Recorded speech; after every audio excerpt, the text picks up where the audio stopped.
Olá, muito boa noite. Mais uma live. Hoje uma live muito especial com o Dr. Alberto Rolo. Vou aguardar um pouquinho para ele entrar aqui na nossa live, aguardar os nossos colegas. Boa noite. Olá, boa noite. Tudo bom? Daqui a pouquinho nós vamos conversar com o Dr. Alberto Rolo, que é um advogado, especialista em direito eleitoral. Que bom. Tudo bem, Cristina? Obrigada por estar aqui, Dr. Alberto. Já está aqui chegando. Vamos visualizar aqui o pedido do Dr. Alberto Rolo. Vamos lá. Olá, doutor Alberto, boa noite. Boa noite, Dora. Obrigado pelo convite. Estamos aqui. Tá boa a iluminação? Tá boa, sim, tá tudo em ordem. O senhor também está me vendo bem, ouvindo? Estou ouvindo. Sou novo nisso, então vamos lá, né? Ah, mas olha, eu vou dizer uma coisa. É a minha terceira live, a gente sempre fica assim, ansiosa para dar tudo certo. E a live é assim, acontece, né? São tempos de pandemia, vamos lá. O importante é a informação, é o papo que a gente vai levar. Exato, me desculpe até na verdade, eu poderia ter chamado um pouquinho antes, mas deu tudo certo, né? O senhor quer esperar um pouquinho, as pessoas chegarem, ou já quer dar continuidade? Depois a Não, gente... vamos lá. A dinâmica é sua. Eu estou aqui à disposição. Então, tá bom. Nós vamos falar sobre eleições municipais, fake news, essas campanhas que vão acontecer aí no ambiente virtual, né? E, bom, então eu vou fazer a apresentação, aqui o pessoal está entrando na live, que eu estou vendo. Que bom, boa noite a todos, muito obrigada por terem vindo. Então, a nossa entrevista é com o doutor Alberto Rolo, advogado, especialista em direito eleitoral. Nós vamos falar sobre eleições municipais, as alterações, campanhas, fake news. Doutor Alberto Rolo, muito boa noite. Muito obrigada por estar aqui nessa live hoje. Boa noite mais uma vez. Eu agradeço, Dora Estevam, pelo convite. E vamos bater um papo, falar desses assuntos aí. Mudar um pouquinho, né? Os assuntos da moda. Exatamente. Bom, recentemente tivemos a aprovação da emenda constitucional que adiou as eleições 2020, em razão aí da pandemia do coronavírus. Para essa alteração, foram levados em conta argumentos científicos, com médicos, houve um diálogo com a ciência e o Congresso, né? Doutor, para explicar por que foi adiada e não prorrogada, o senhor poderia falar um pouquinho na questão constitucional? Então, vamos lá. Desde que começou a pandemia, ou a pandemia veio com mais força a partir de março, as restrições todas que a gente viveu, né? O pessoal se preocupou, com toda razão, se preocupou com a vida, se preocupou com a saúde e se preocupou depois com a economia, emprego, desemprego, auxílio emergencial, esse tipo de coisa. E as eleições ficaram um pouquinho de lado, isso lá em março. De repente, o pessoal se deu conta de que 2020 é ano de eleição municipal, então a gente precisava pensar um pouquinho sobre as eleições. Aí, respondendo do seu ponto de vista constitucional. Duas coisas, veja, a nossa democracia está calcada, está fundada em princípios constitucionais, não é? E não dá para dizer, lógico, a saúde é importante, a economia é importante, mas não dá para dizer que a democracia não é importante, então também ela tem que ser cuidada. E dois pilares dessa nossa democracia estão na Constituição. Quais são esses dois pilares? Tem outros, mas vamos destacar esses dois. Quais são esses dois pilares? O tempo de mandato, duração de mandato, que a Constituição diz que os mandatos duram 4 anos, só senador que não é 8, mas os outros são 4 anos. Então, duração, está escrito lá, de 4 em 4 anos. Então, tudo aquilo que for diferente de 4 anos, a não ser senador que já está previsto que o mandato é de 8 anos, já fere a Constituição. Então, já está rompendo aí um dos pilares da nossa democracia. E um outro princípio, que é a rotatividade do poder. A gente tem eleições periódicas de 4 em 4 anos para dar a chance do cidadão, do eleitor, escolher. Se eu escolhi bem, eu posso até escolher o mesmo de novo, tem reeleição. Se eu escolhi mal, eu já sei que daqui a 4 anos eu vou escolher outra vez. E aí vou mudar, já que eu acho que eu escolhi mal. Então é o eleitor que decide. O poder é do povo, o poder é do cidadão. As regras da Constituição justamente permitem que haja essa rotatividade, essa alternância, e o prazo é de 4 em 4 anos. Então é por isso que lá atrás, quando o pessoal começou a falar, não, vamos prorrogar, para que fazer eleição esse ano? Está todo mundo preocupado com a pandemia, vamos prorrogar mandato, esse tipo de coisa. Logo, pessoal que tem a cabeça mais no lugar, né? E aí foram ouvidos, né, os ministros do TSE, alguns ministros do STF, falaram, opa, peraí, não é tão fácil assim, não é chegar lá e falar, não, a gente não faz eleição esse ano. Significa, então, que a gente não precisa de democracia, não precisa continuar cumprindo a Constituição? Então, deixa eu só levantar um pouquinho o telefone aqui. Então,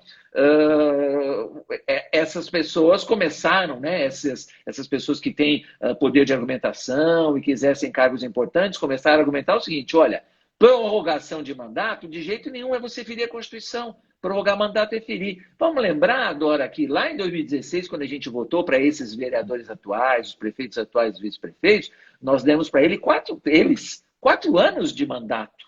Então, mexer nisso significa você descumprir a Constituição. Então, essa ideia foi sendo abandonada tanto pelos membros dos tribunais superiores, quanto pela maioria dos nossos congressistas, deputados e senadores, até que, aí, como você disse, ouvindo os médicos, ouvindo os técnicos, ouvindo as pessoas que entendem da pandemia, da duração da pandemia, há quanto tempo a curva é ascendente, a curva está estável.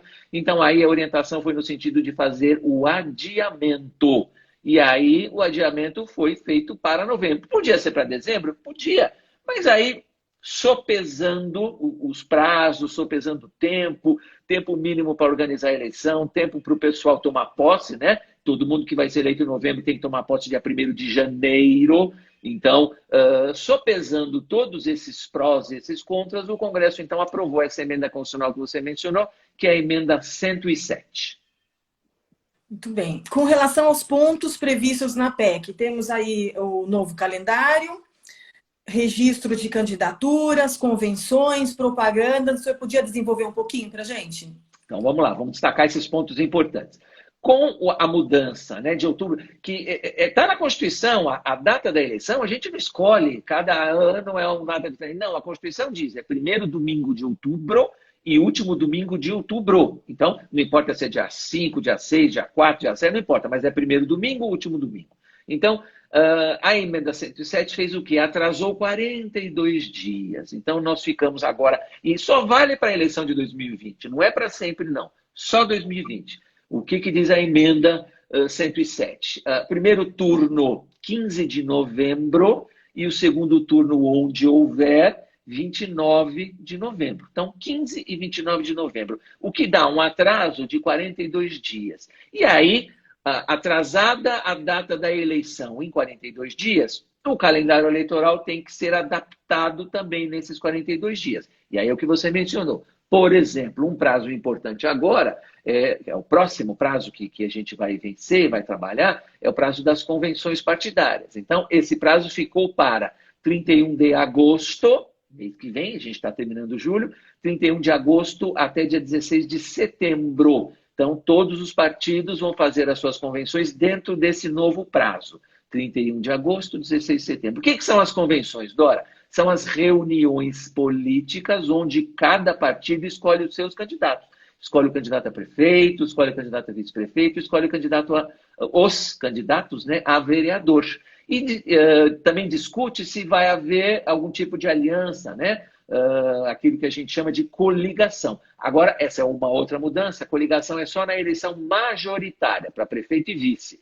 Para a eleição de vereador não tem mais coligação. O que era coligação? Eu votava no A e elegi o B, com os votos da coligação, não é? Agora não tem mais assim. O partido na eleição proporcional com a eleição de vereador concorre sozinho. Então, essa é uma mudança de data do calendário eleitoral, das convenções partidárias. Outra mudança. Vamos lá. Vou destacar as principais, aí a gente pode entrar em detalhes disso.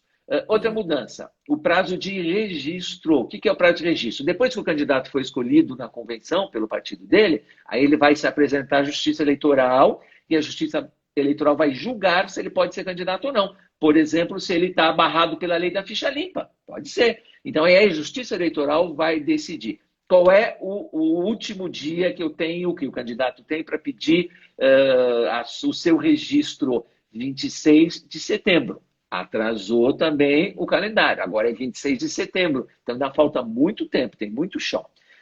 Então, esse foi mais um prazo que atrasou. Terceiro prazo que atrasou, que eu acho que é importante a gente falar para os internautas. Início da propaganda eleitoral. O pessoal às vezes se confunde, acha, não, nós já estamos fazendo propaganda eleitoral. Não, não, não. Agora a propaganda eleitoral é a partir de 27 de setembro. Então ainda tem praticamente, vamos imaginar, hoje é 29, praticamente 2 meses. Propaganda eleitoral é só a partir de 27 de setembro. Aí vem propaganda eleitoral no rádio e na televisão, óbvio que mudou, né? Também atrasou, então vai ser a partir de outubro. Data de prestação de contas, que agora é 15 de dezembro, não é? Então, basicamente, praticamente o calendário eleitoral foi todo atrasado nessa média de 42 dias por conta da mudança das datas da própria eleição. Dora. Com relação à data da revisão das contas, se houver algum problema, vai dar tempo de... Ele toma posse a si mesmo? Como Pois fica? é. Então, esse foi um problema do novo calendário eleitoral, porque a lei fala que só vai ser diplomado aquele que tiver suas contas, né, quem foi eleito, que tiver suas contas examinadas pela Justiça Eleitoral, mesmo que sejam reprovadas, elas têm que ser examinadas pela Justiça Eleitoral, e nesse caso não vai dar tempo, porque a apresentação das contas vai ser até dia 15 de dezembro e a posse é 1º de janeiro, não vai dar tempo. O que significa que as contas acabam sendo examinadas depois da posse. Agora, se tiver alguma coisa errada nas contas, que é para isso que serve prestação de contas, para verificar se está tudo certo, se tiver alguma coisa errada, mesmo que o candidato que foi eleito tome posse dia 1º de janeiro, ele pode ser processado, porque aí a Justiça Eleitoral, o direito eleitoral tem uma série de instrumentos, de ferramentas, para punir aquele que fez coisa errada. Então, mesmo que ele tenha tomado posse, vamos imaginar que as contas vão ser julgadas em fevereiro, março, abril do ano que vem, é possível o ingresso de determinadas ações judiciais específicas para tirar esse sujeito do exercício do mandato porque ele fez coisa errada na prestação de contas. Com relação ao título eleitoral, também na Constituição, é facultativo para 16 a 18 anos. Queria que o senhor explicasse um pouquinho, depois dos 70 anos, como é que vai ficar? Não sei se está podendo ainda tirar o título, que está tudo fechado. Essa foi mais uma discussão por conta da pandemia. Alguém lá, quando estava se discutindo os elementos da emenda constitucional, falou, olha, então por causa da pandemia, vamos tornar o voto facultativo para todos. E a maioria entendeu que isso não deveria ser feito. O próprio ministro Barroso, que hoje é presidente do TSE, numa audiência pública, até antes da votação, manifestou a opinião dele pessoal. Ainda falou, olha, essa é a minha opinião pessoal enquanto juiz, enquanto ministro do TSE, mas quem decide é o Congresso. Se o Congresso quiser aprovar, está aprovado. Então, a maioria não aprovou, então, como você destacou, o voto é facultativo. Então, a gente já tem voto facultativo na nossa Constituição, já está escrito lá, para 2 situações. Do menor de 16 até 18 anos, então o voto já é facultativo, ele vai votar se quiser, e para os maiores de 70 anos. Os maiores de 70 anos também votam se quiser. Só que o prazo para tirar título de eleitor já se encerrou. Então, hoje não é mais possível tirar título de eleitor. O único serviço que dá para fazer... E por que não pode mais? Porque a Justiça Eleitoral tem que fechar o cadastro de eleitores para poder fazer os programas que vão nas urnas eletrônicas para a gente poder votar.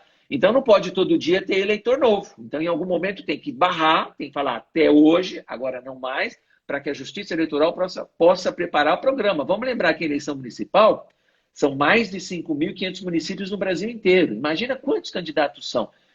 Então, a Justiça Eleitoral tem que preparar essas urnas com o nome, a identificação dos eleitores para dar tudo certo no dia da eleição. Então, hoje, o único serviço que é possível fazer, lá atrás podia tirar título novo, podia transferir domicílio eleitoral, podia fazer tudo. Hoje, o único serviço que permanece e aí funciona até a eleição é a segunda via do título. O eleitor tem que saber onde ele vai votar, qual é a zona eleitoral, qual é a sessão eleitoral, né? Onde é o colégio, onde é a sala. Então, a única possibilidade, você entra no site, isso é tudo pela internet, entra no site, nome da mãe, se você tiver, né, o número do título em algum documento tem, coloca lá e aí você tira a segunda via do título. É o único serviço que continua funcionando ininterruptamente. O resto, não. Só depois da eleição. Estão perguntando aqui até quando o pré-candidato pode apresentar programas de TV ou fazer comentário. Então, essa também foi uma. Eu destaquei os mais importantes, mas vamos Uhum. lá. Essa também foi uma data que foi adiada até 11 de agosto. Então, tem gente por aí, famosa, que apresenta programas aí em grandes redes nacionais, que não é que disse que vai se afastar para ser candidato, pediu férias, né? Pediu férias, dia 11 de agosto vai estar em férias, então vamos ver o que vai acontecer. Mas respondendo objetivamente, a data agora é 11 de agosto. Pré-candidato que apresentar programa em rádio, televisão ou tiver o nome no programa, né, tem que mudar o nome até 11 de agosto. A partir do dia 12 não pode mais. Doutor Alberto Rolo, com relação à organização para o dia da eleição, lá na hora do voto, Pois é. quais ações da Justiça Eleitoral, levando em conta as medidas sanitárias para garantir que todas elas sejam cumpridas? Nós temos o decreto 6495, do uso de máscara, e a combinação do isolamento. Haverá responsabilização no âmbito civil também para quem desrespeitar? Então, vamos lá.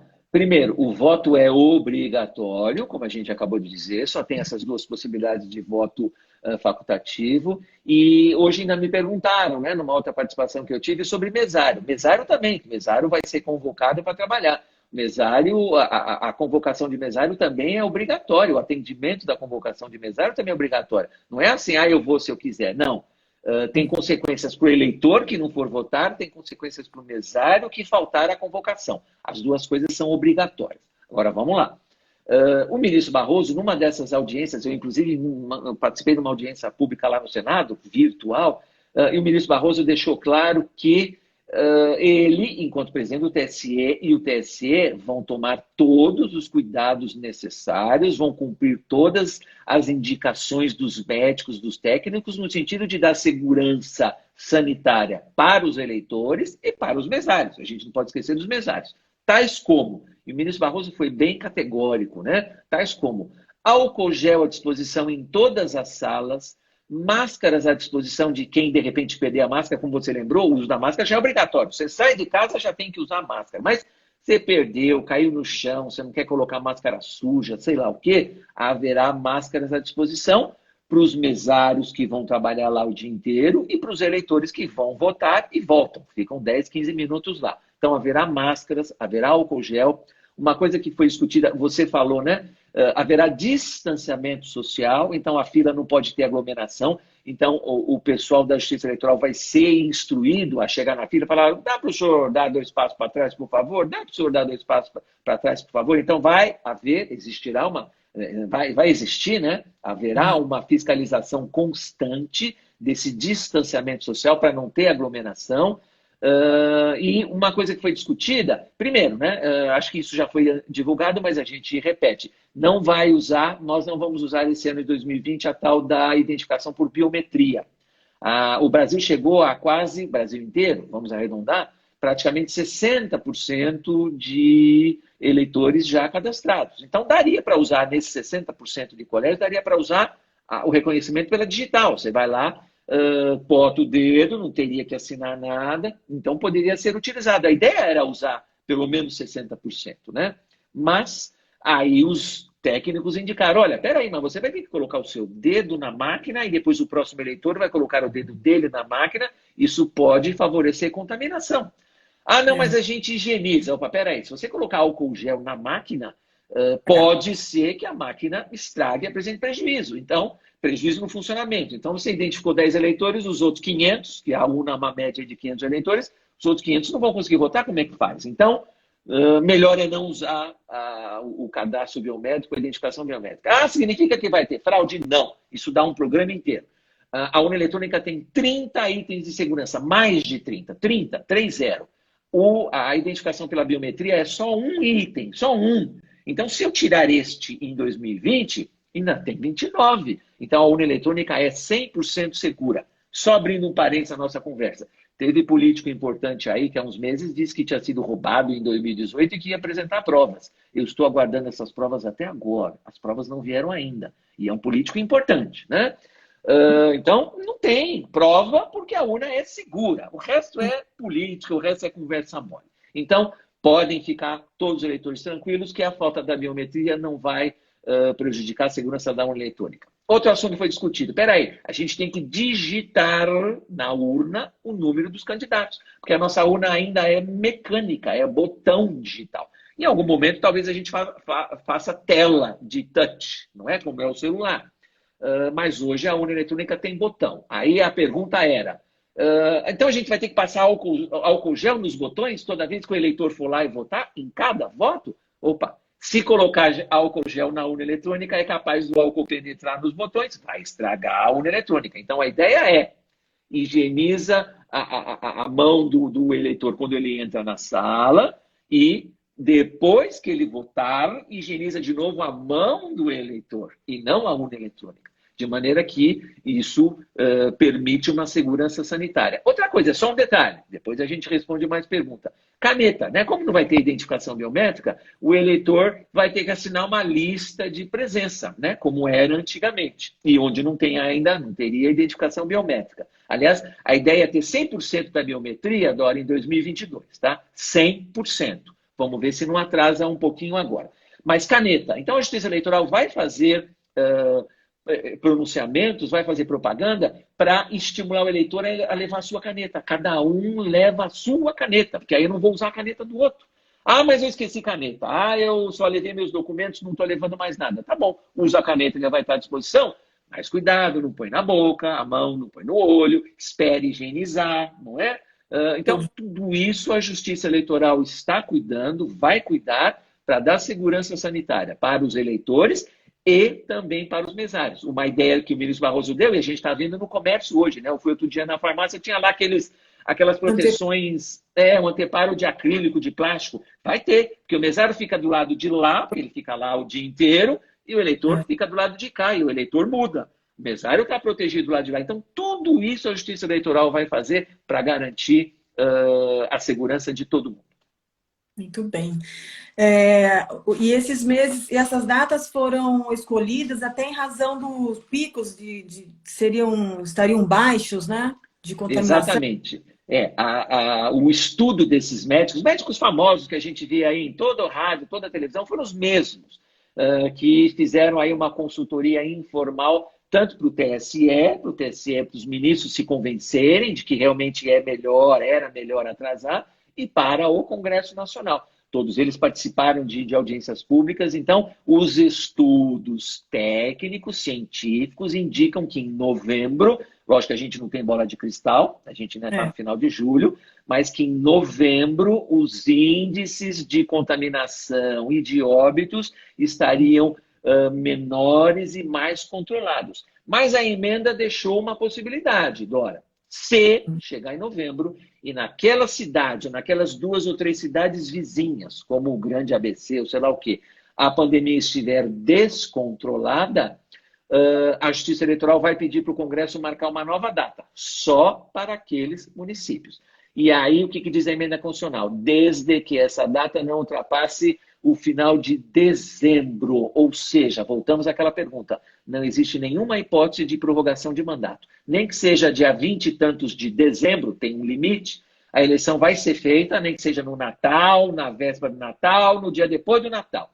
Aí o Congresso vai marcar uma nova data ainda em dezembro. Então não tem possibilidade de prorrogação de mandato. Mas aí, nesse caso, que a gente está falando agora, é só naqueles lugares onde a pandemia estiver descontrolada. Segunda onda, terceira onda, sei lá o quê. Mas isso a gente vai ter que esperar chegar em novembro para saber.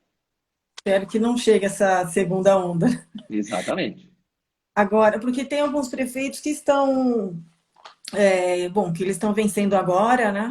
Os mandatos. Ou seja, não tem como prorrogar, não tem como ter o terceiro mandato, ou seja, tem que resolver esse ano mesmo, né? Exatamente, né? Aqueles que estão já no segundo mandato estão terminando, imagina, eles foram eleitos a primeira vez para 4 anos, a segunda vez para 4 anos, e aí tinha gente que queria, não, vamos fazer em 2022, vamos coincidir as eleições, ou seja, você dá mais 2 anos de mandato para esse prefeito, que já teve 8, conforme a democracia decidiu, está errado. A democracia decidiu 8 anos, ele cumpriu 8 anos, acabou. Aqueles que estão no primeiro mandato também. Primeiro vão dar satisfação para a população e a população, o eleitor, vai decidir se merecem um segundo mandato ou não. É assim que é a democracia. O eleitor vai julgar esses prefeitos. Merece ser reeleito ou não merece ser reeleito? Isso é democracia. Sem tapetão, não vamos prorrogar. Não, sabe por quê? E é isso eu ouvi de um parlamentar. Porque se a moda pega numa eleição municipal, vamos prorrogar 2 anos no mandato de prefeito, quem garante que essa moda não vai pegar em 2022 para governador e para presidente da República, né? Então, não vamos abrir precedente. Vamos ficar naquilo que diz a Constituição. A Constituição diz de 4 em 4 anos tem eleição. Então, vamos fazer o que diz a Constituição. Sem comentários, né? Doutor Alberto Rolo, com relação ao processo eleitoral, você gostaria de fazer mais algum destaque antes da gente começar a falar sobre fake news? Só vou fazer um destaque, porque houve uma pergunta sobre o problema da campanha eleitoral, né? Então, hoje nós estamos em pré-campanha. Hoje não tem candidato, hoje tem pré-candidato. Qual é a diferença? Fácil. Até 26 de setembro, que é o último dia de registro, todo mundo é pré-candidato, não pode pedir voto. Mas eu posso falar das minhas qualidades, eu posso falar do que eu quero fazer. Olha, eu tenho ideia de fazer aqui no meu município, eu sou de São Paulo, eu estou em São Paulo, então vou falar de São Paulo. Então, aqui em São Paulo, eu vi que está faltando creche infantil.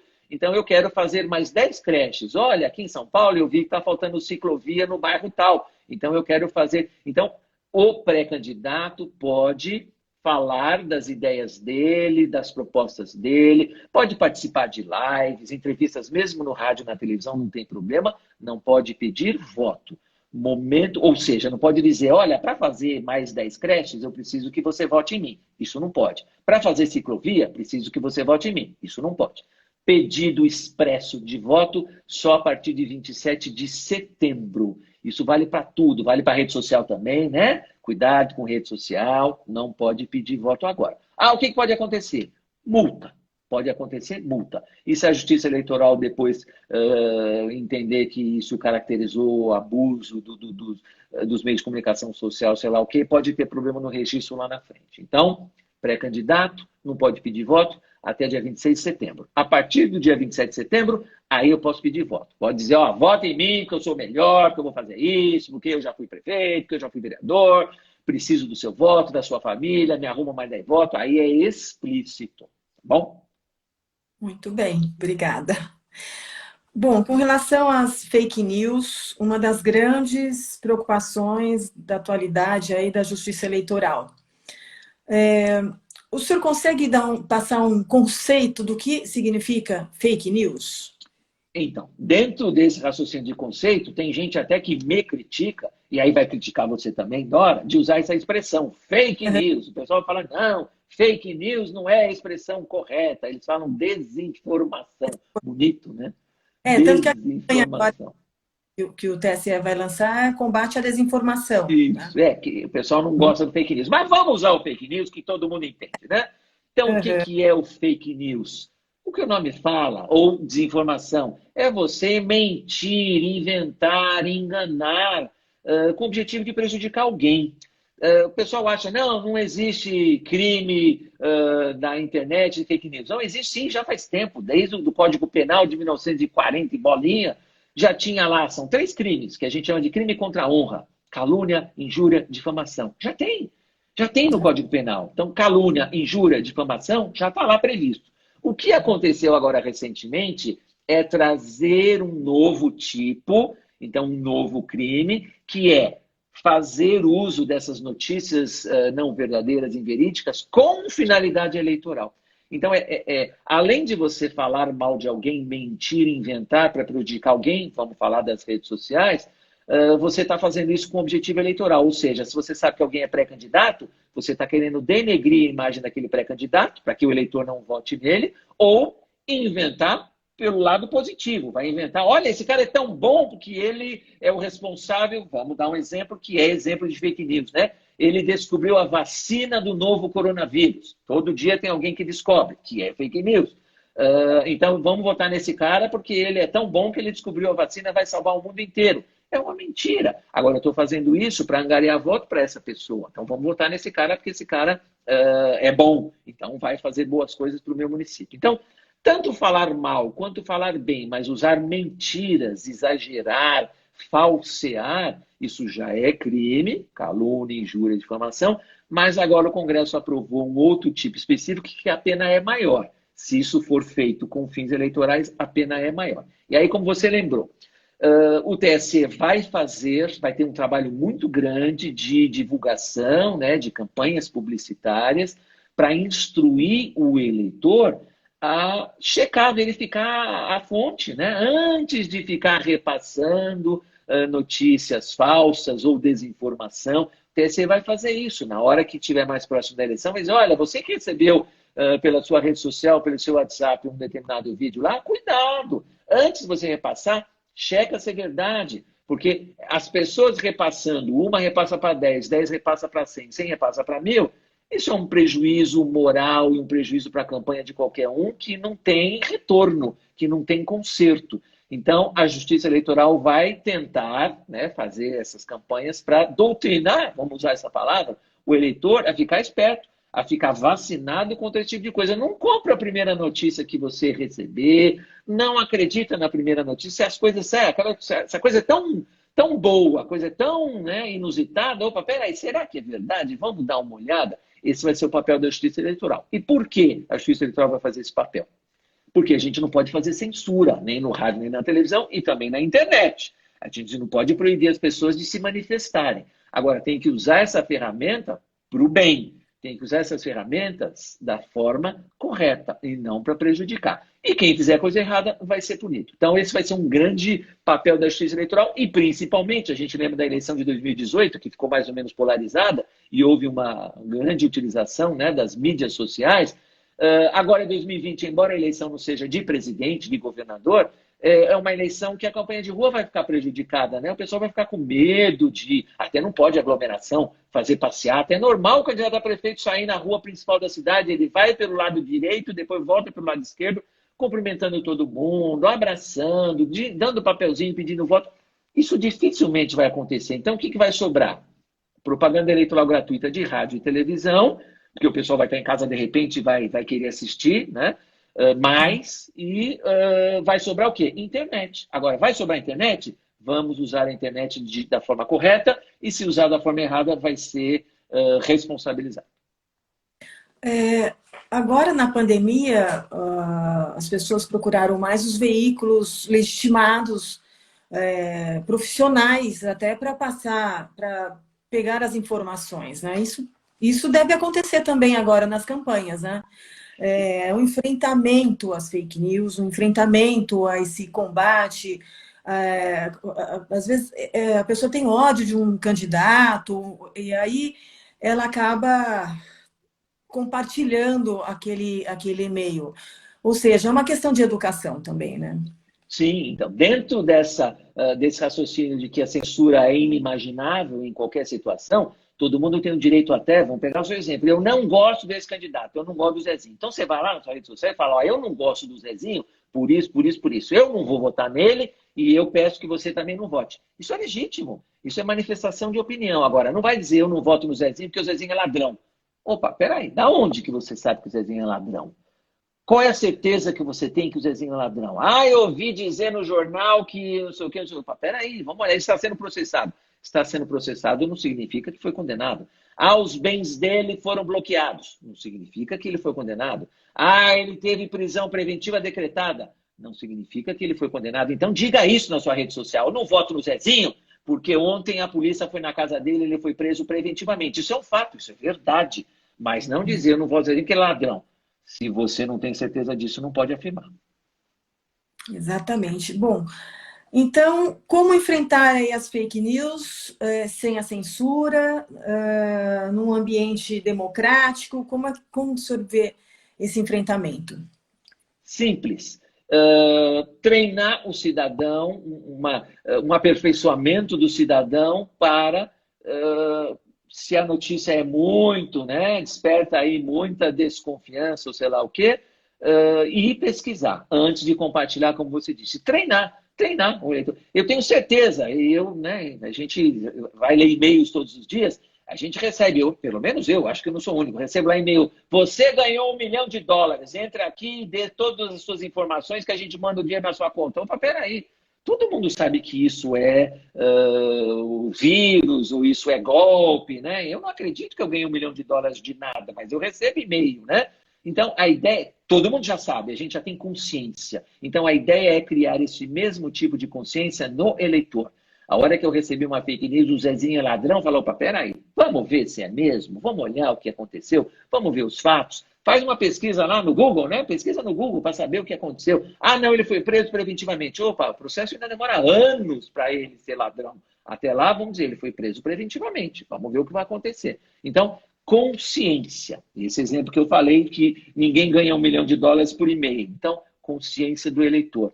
Vá olhar, vá pesquisar, vá checar, verificar a informação. Quando todo mundo chegar nesse nível de consciência, a gente não vai mais precisar falar em desinformação ou em fake news. Agora, há uma necessidade de empoderamento aí do cidadão para ele não transmitir, né, aquilo e identificar antes de repassar, né? Com certeza. E veja, e a Justiça Eleitoral vai trabalhar muito aquela frase que a gente já ouviu, uma frase famosa, na dúvida, não compartilha. Então, é isso, o eleitor tem que ter essa consciência, na dúvida, não compartilha. Ou, até que eu cheque a veracidade, não compartilha, deixa para compartilhar depois, né?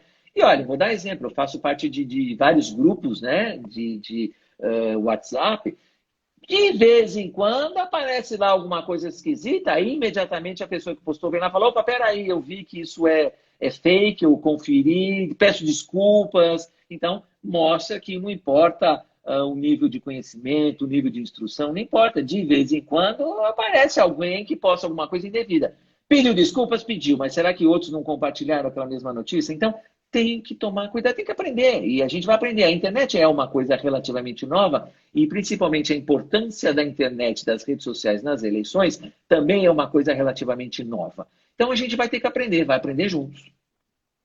Exatamente. O senhor gostaria de destacar mais algum tópico com relação a esse tema? Olha, eu vou lembrar, já que a gente está falando de desinformação, que agora, recentemente, nessas últimas semanas, independentemente de decisão de ministro de STF, nós vimos grandes redes sociais tirando página do ar por decisão própria da rede social. Então, não precisa mencionar nomes, mas página de A, de B e de C saiu da rede do Face, saiu do Instagram, saiu de sei lá do quê, porque as próprias redes sociais entenderam que aquelas páginas não estavam adequadas aos seus princípios, vamos dizer assim, né? Que foi o que elas responderam por escrito. Para mim, essas páginas não estão adequadas, significa que essas páginas não são sérias, essas páginas não estão divulgando informações corretas, instruindo, né? Elas não estão sendo utilizadas para o bem da sociedade. Então, o próprio veículo lá, né, dono da rede social, foi lá e tirou essas páginas do ar. Estão reclamando, estão dizendo que é censura, mas se a própria rede social está tendo esse tipo de procedimento, fica muito mais fácil a hora que a Justiça Eleitoral mandar tirar do ar, porque a página está agredindo algum candidato, aquela ordem ser cumprida rapidamente, porque o pessoal também enrolava para cumprir a ordem, ia cumprir uma semana depois. Ora, uma semana depois, uma página no ar, o prejuízo é enorme. Então, houve um compromisso dessas grandes redes sociais para a hora que receber a ordem imediatamente retirar do ar e, que eu estou dizendo, houve um avanço. Mesmo sem ordem judicial, se entender que aquela página não está de acordo com os meus princípios, eu retiro do ar administrativamente. Então, eu acho que isso é um grande avanço. Tá certo, doutor Alberto Rolo. Eu quero agradecer muitíssimo aqui a entrevista, a nossa conversa. Ficaria horas, tem muita coisa para falar, né? Tem muita coisa, Dora, a gente pode Pode voltar a falar numa outra oportunidade, tem muita coisa. A gente pode falar de urna eletrônica, então tem da segurança da urna eletrônica, né? Da participação feminina, que é importante. Não tem essa, para mim, não tem esse papo furado de 30% de mulher, eu acho que tem que ser meio a meio, né? Então, mas aí é um programa inteiro que a gente pode falar mais para frente. Exatamente. Muito obrigada, doutor Alberto. Eu que Pelas... agradeço, Dora, o convite. Uma boa noite para você e para todos os internautas que ficaram conosco até agora. Exatamente. Obrigada a todos que nos acompanharam e para quem não conseguiu ver a live, vai ficar gravada aqui no IGTV, no Instagram.